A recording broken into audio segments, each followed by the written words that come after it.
sharp focus, despite government assurances that there will be no checks between Northern Ireland and the Republic, or between Northern Ireland and Great Britain when the UK leaves the EU.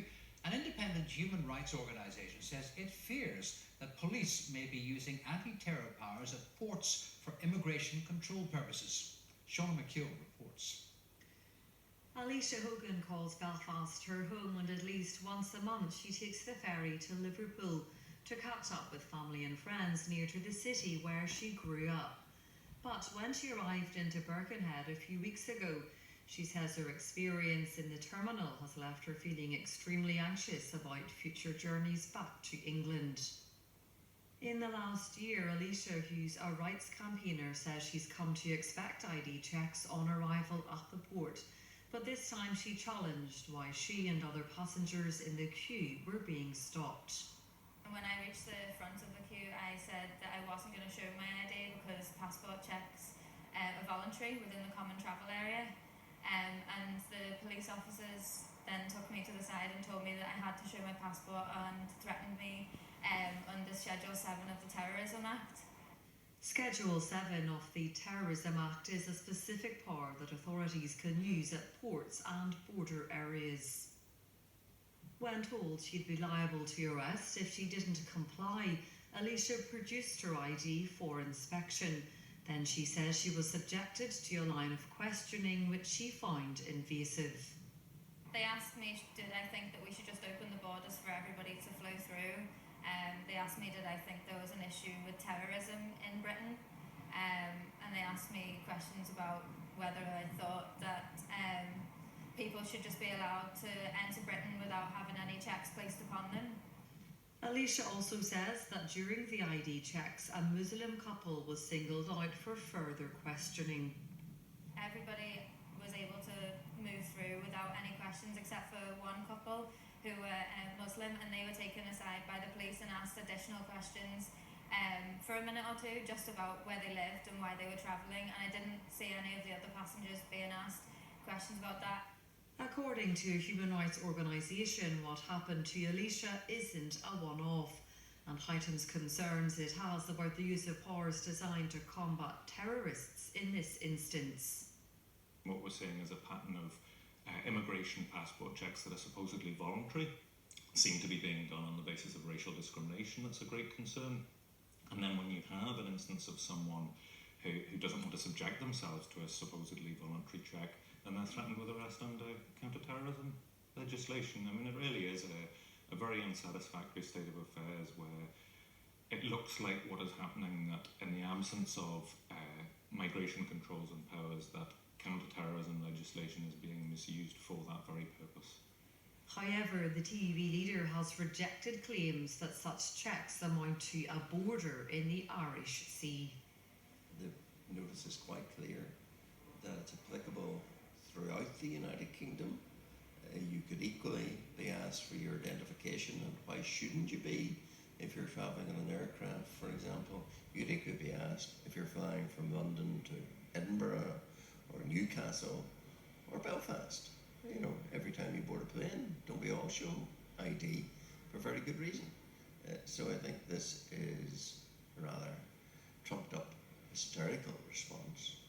In response to questions we raised about Alicia's experience, a spokesman for Counter-Terrorism Policing Northwest said everyone has to carry valid ID when going through ports in the UK and must be prepared to display their ID if requested to do so by a law enforcement officer. However, in this case, the passenger did not comply with this request and attempted to proceed from the terminal without showing ID.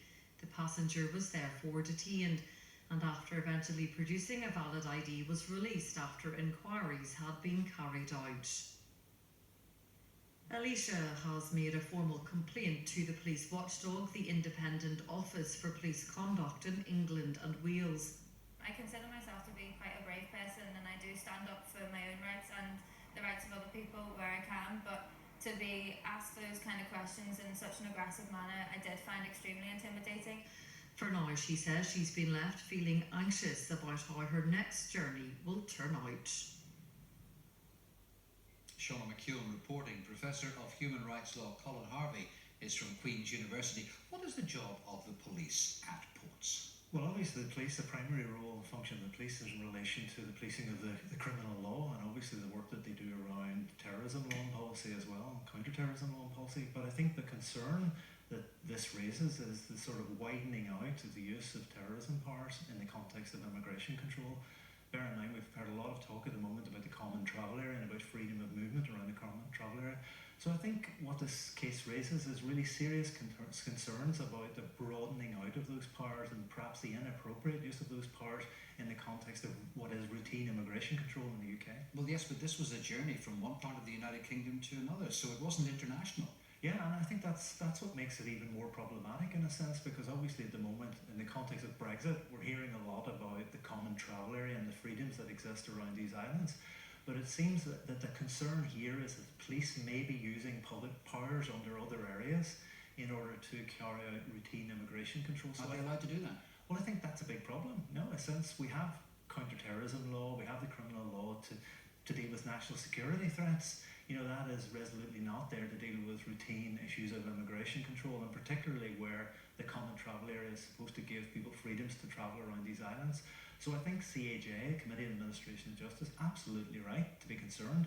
We need to be really, really vigilant, particularly in the context of Brexit, around our human rights and civil liberties. And if this is happening now, how do we know that it's not going to become the norm after the 29th of March? Well, that's a great question. You know, there's been a trend ongoing for a while, the creation of this hostile environment around the UK. You know, the work that we've been doing at Queen's, we have real concerns that this is going to get a lot worse after Brexit. In fact, we've used the terminology that Northern Ireland might become one big border after Brexit. So we have to be vigilant. Human rights groups have to keep a watch on this stuff. And, you know, we want to make sure that this region remains a welcoming place for everyone, where the human rights are respected. And I tell you what, there's a big debate to be had on that, because increasingly now, Home Office policy in this area does not respect the wishes of a majority of people here. Okay, but put that to one side. I mean, how do you respond to what Jim Allister, who himself is no mean lawyer, had to say about this being hyped up?